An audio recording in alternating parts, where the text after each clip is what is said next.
Welcome to POL Classics. Be sure to check out the best of POL from over the years. It's at its most popular day and time, and guess what? It's only on WNEP+.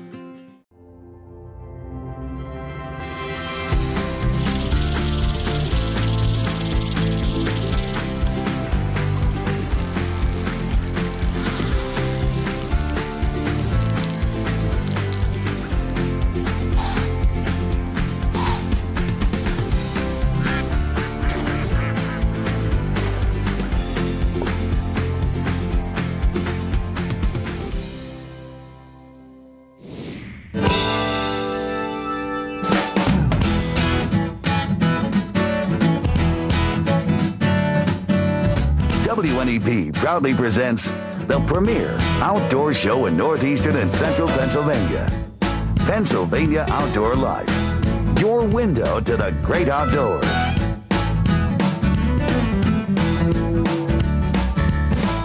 Tonight on Pennsylvania Outdoor Life.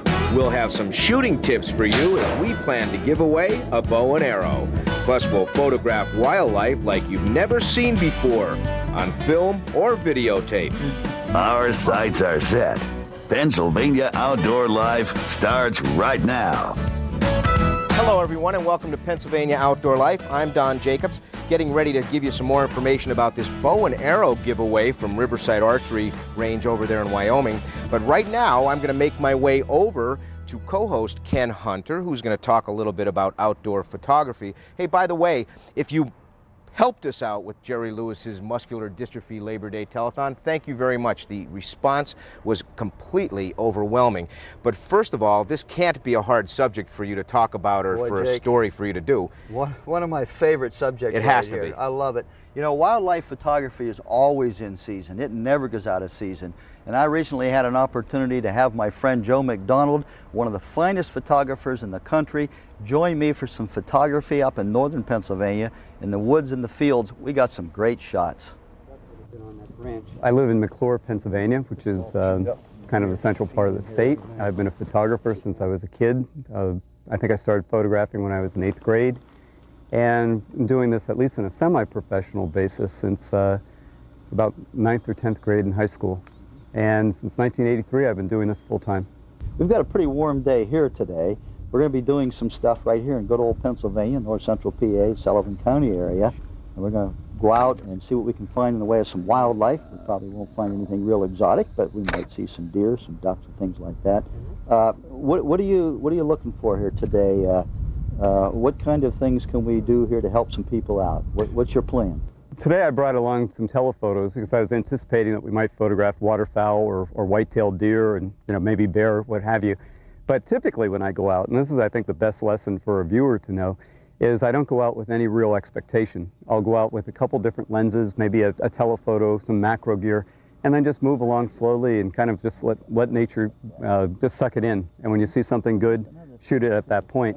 But I think if you go out and you have a focus that you're only doing a particular thing, you can go away disappointed and miss a lot of great opportunities.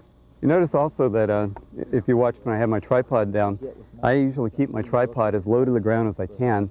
And the reason I do that is it gives me, I think, a more intimate look, a more of a subject level view, rather than looking straight down on a subject. And then you're also a lot more stable. If you really want to do serious work, you cannot do it without a tripod. It's as simple as that.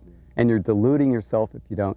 The lens I have here is what's called an IS, or image stabilization lens, which technically should allow me to hand hold and be able to get a steady picture.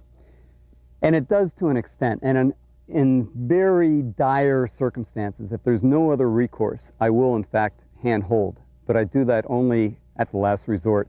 The beauty of a tripod is not only that it gives you a rock steady support, but it also allows you to really crisply check your focus and also to sweep around the edges to make sure that everything is in fact what you want in the frame. Because typically you'll see, again, go back to just the snapshots people do. There's a telephone pole sticking out of someone's head, or there's a car bumper that's sticking in this otherwise beautiful shot because you didn't see the edges. We call it sweeping the edges and looking for these extraneous details. You're so focused on your subject, you don't look around. And you can't if you're concentrating on holding that camera still. With a tripod, you have all the freedom. You can walk away from it, come back to it, look at it again and say, oh, I didn't notice that before, and now correct it. And they make some great shots. People sometimes ask, well, why do I wear camouflage? And it really isn't for the animals because they see us. It's to hide the dirt. Hide the dirt. Yeah. What about the person who isn't going to go out and buy these expensive lenses? Can they go out and do what we're going to do tonight and still get some good shots, and how? Yes, they can. And again, with the advent of digital, it's really made things a lot easier. Because today with a camera that might be $400 or $500, $700, somewhere in that range, they often have a zoom to them. That's a very good zoom and a zoom lens acts basically as binoculars. It magnifies your image. But one thing that you have to be careful when you're doing that is you don't want to get a camera that would have a digital zoom.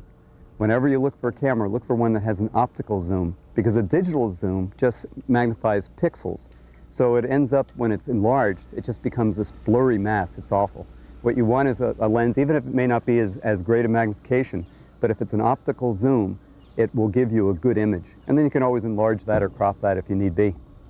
I'm going to have you look through this viewfinder, and I hope the cameraman can get you as you fall on your butt in shock, because you won't believe it. That's how big he's going to be, huh?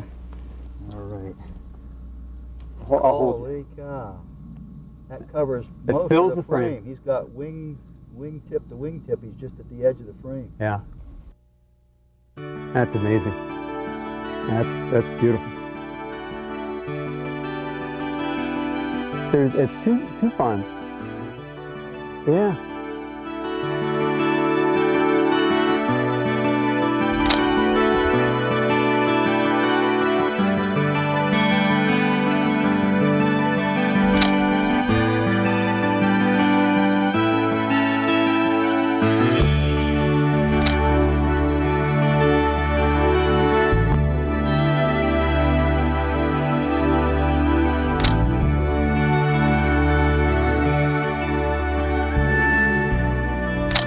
What one thing would you recommend they do to begin to get involved in this outdoor activity?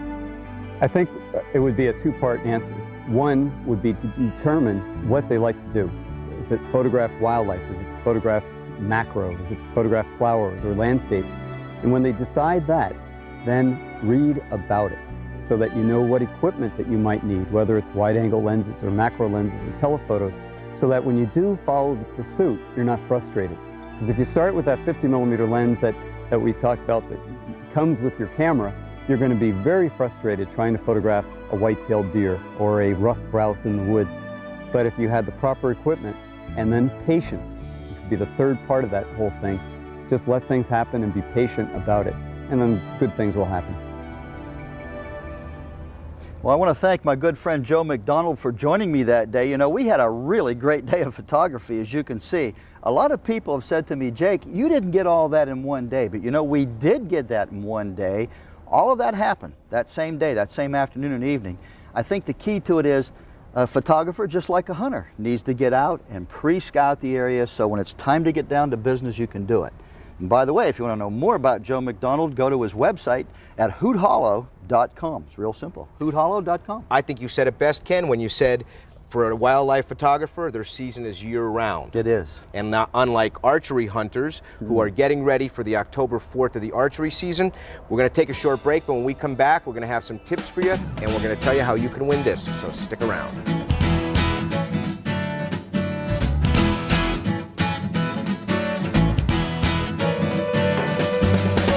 We'll have even more POL Classics on WNEP Plus right after this.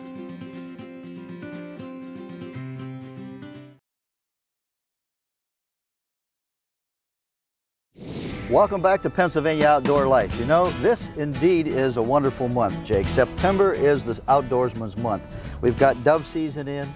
We've got goose season in. Some friends of mine got into some geese the other day. Lots of things going on. Archery season's coming up. We're getting ready for that. Yes, we are, and I'm busy preparing. I'm doing a lot of practicing, and one of the places I do like to practice is over at the Riverside Archery Range over there on Susquehanna Avenue in West Pittston. Jim and Gil have prepared an incredible giveaway for us. It's this Renegade Alpha 1 bow, arrow, the whole works. Let's go over to the Riverside Archery Range for some tips and a better look at the bow. If this was a hunting situation, where would you want to aim right here? Okay, Don. You would want to hit behind the shoulder in the vital area. Right around here is the heart. Got your lungs. Now, if it's a quartering away shot, you want to shoot a little further back.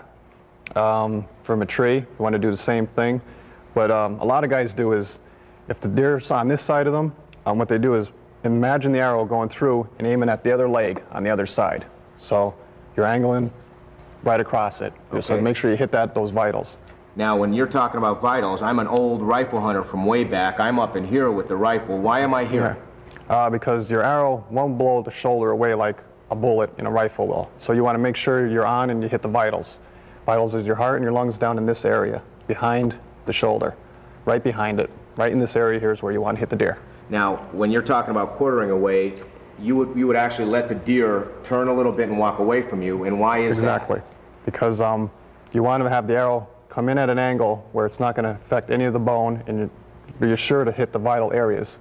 With an arrow, you want to make sure you hit them because you don't wound it and it goes off running away, and it's not a good situation. So what you do is you come back a little further, as if you were on your side shooting this way. You would come back a little further so you get that angle. Imagine the arrow going through and coming out on the leg on the other side. So actually, your angle is more like this. That's the perfect angle. Right. Okay. Let's go and shoot some arrows. Sounds good. Well, what I do is I'll take a deep breath, focus on one, almost not a hair, but exactly where I want that arrow to go. Draw back. Make sure my arrow's on the rest, make sure there's no noise going on. Drop back smooth, let it rip. Do you exhale? I hold my breath. You hold your breath? Yeah, I inhale as I'm drawing back, I aim on it, fire, then I exhale.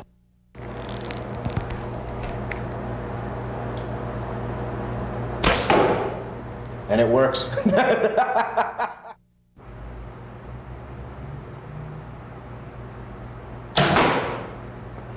Nice shooting. Well, you set me up right. What can I say? So these are all pretty much considered These kill shots. Excellent. Yep. Got a bunch of hearts, a lung. They're all good shots.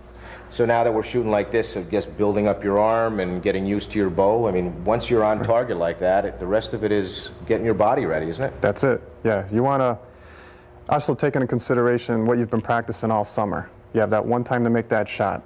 You make it count. The one shot. The one shot. You may get two, but realistically, you want it to be when you have this staring at you, and your heart's going 240, take that breath, squeeze it out, do exactly what you've been doing all summer, and it comes natural to you. Excellent. Let's get Jimmy in here, and we'll get some other shooting done. Sounds good.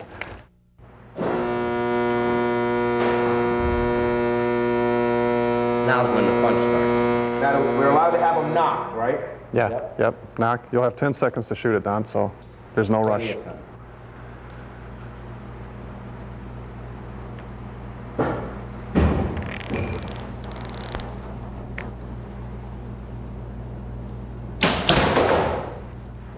This is the rapid fire 3D system, and what they do is they pop up. The computer will pick them pneumatically. There's 12 targets. They'll come up one at a time. Now, if you and I are on the line, just say this deer pops up, we'll both shoot at it.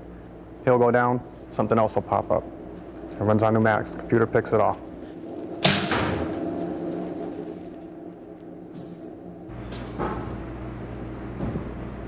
Doe.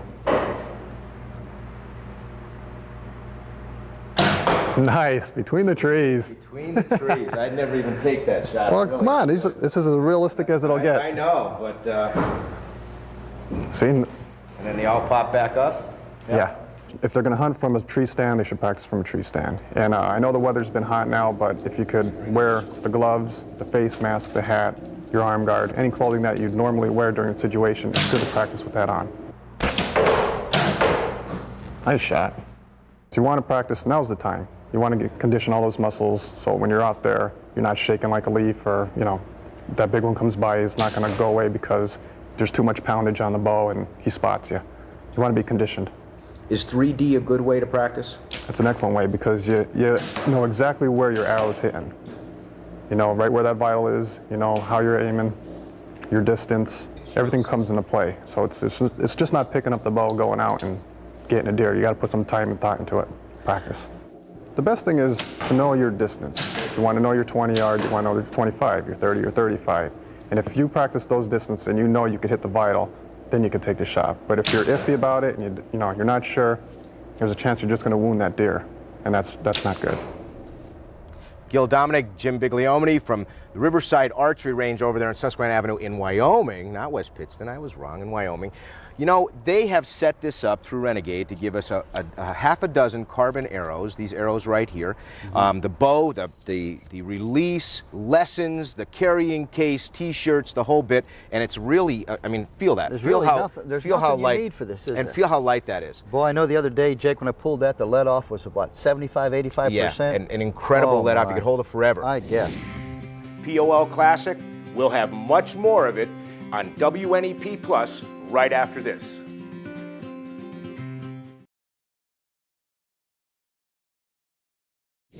Welcome back to Pennsylvania Outdoor Life. Before we get into people and places, Ken, you know, obviously you have some tips here for us on how people could better use their gear. Yeah, here's a couple ideas that are good. It doesn't matter what kind of equipment you have. This is good for anything. And one of them is, you know, we take good care of our cameras, but we don't always take care of our film.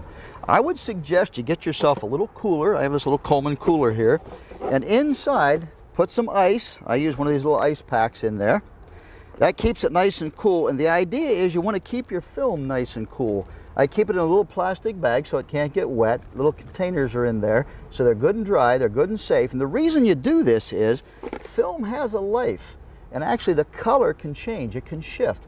And by keeping it cool and out of the sunlight when you're on vacation, you actually extend the life of that film, and it keeps it in good quality whenever it's time to use it. Both before and after? Absolutely. Even after I keep it in there after until it goes to the wherever I'm sending it. In fact, at home, I keep it in the refrigerator. Okay. Don't put it in salad, though.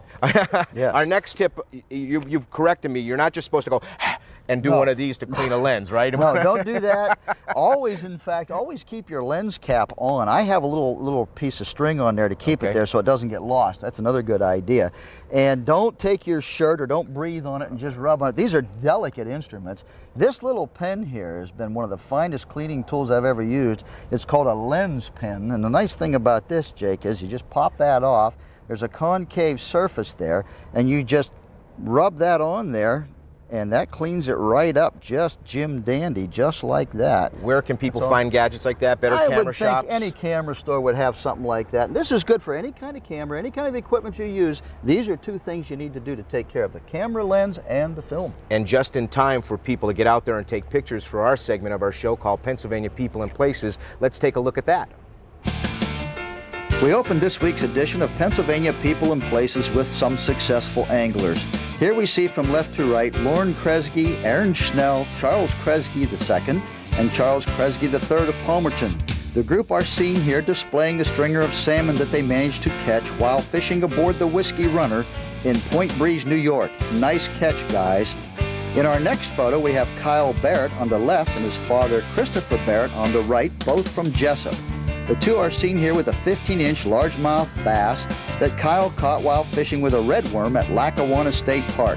This was Kyle's first ever fish, and that's not a bad start. Check this photo out. Skip Rarick Jr.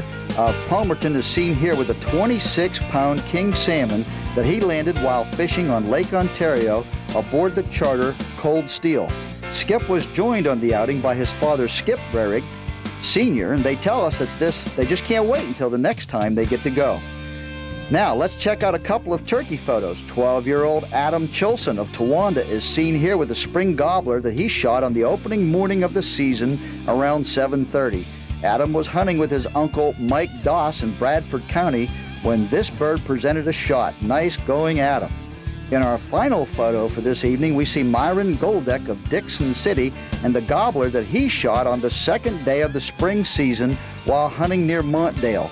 Myron's bird weighed 21 pounds, had a beard length of 8 1/2 inches, and a spur length of 1 inch. Congratulations, Myron. And with this, we wrap up another edition of Pennsylvania People and Places. Thank you for all those great photos. And remember, keep some of these photo tips in mind. It'll help you take some better photographs. Now, don't go away. We'll be right back after this break.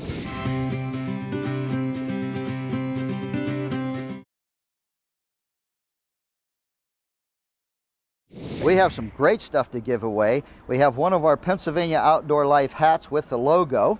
We also have some very specially prepared deer urine. Yep. Channel 16 Doe in estrus deer urine. Pennsylvania Outdoor Life. I even got one or two of these for myself to use, so I'm excited about that. So, and this wonderful shirt, an outdoor shirt or sportsman shirt from the Woolrich people. And they've given us this shirt. Some others will be given away, Jake. Okay. And while we're on the subject of Woolrich, I'd like to mention that I'll be up there on September the 12th and the 13th. I'll be exhibiting my artwork, my sculptures. A couple friends of mine will be there. There's a pottery guy that does some really unique stuff, Mike Yoder from down in Milton, and there's Mike McNeely's coming up. He's got some Indian stuff and some birds of prey, food, Sounds like a cheap good time. food.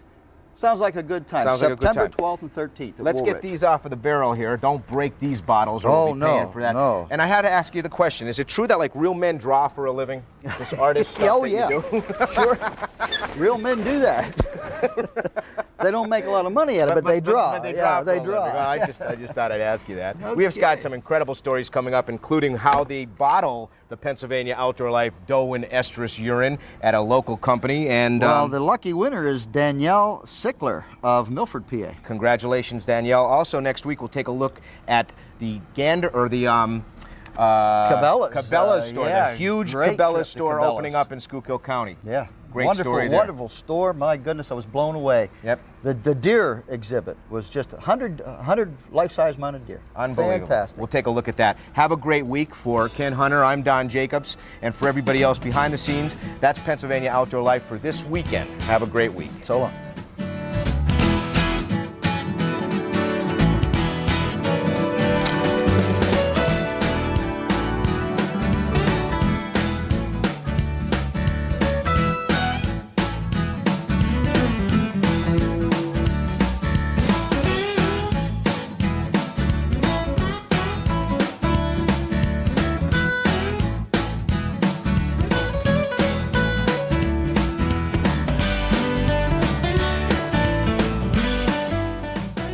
Pennsylvania Outdoor Life is a local presentation of WNEP TV.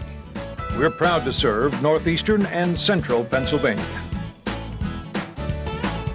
On target. Thank you for joining us for a look back at POL Classics. Now I'm going to invite you to join us every Sunday night at 6:30 on WNEP+.